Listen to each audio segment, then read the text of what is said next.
Mesti ramai tertanya-tanya, untung ke kalau kita nak simpan emas ni?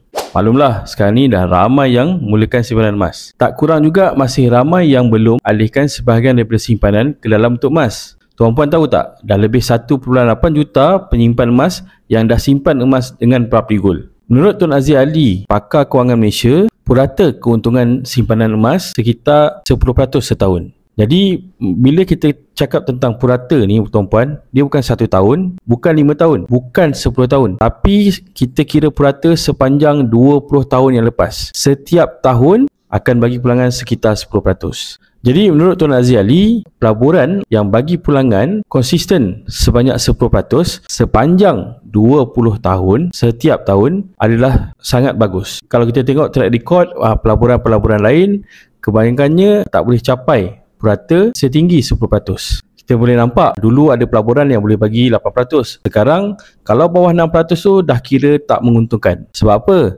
Belum tolak inflasi dan belum tolak zakat. Jadi simpan duit dalam jangka panjang ni bukan saja tak menguntungkan, tapi sebenarnya merugikan tuan-puan. Sebab lama kelamaan kuasa beli duit yang kita simpan tu semakin merosot akibat inflasi. Kita tak nampak, tapi inilah pencuri yang sebenar.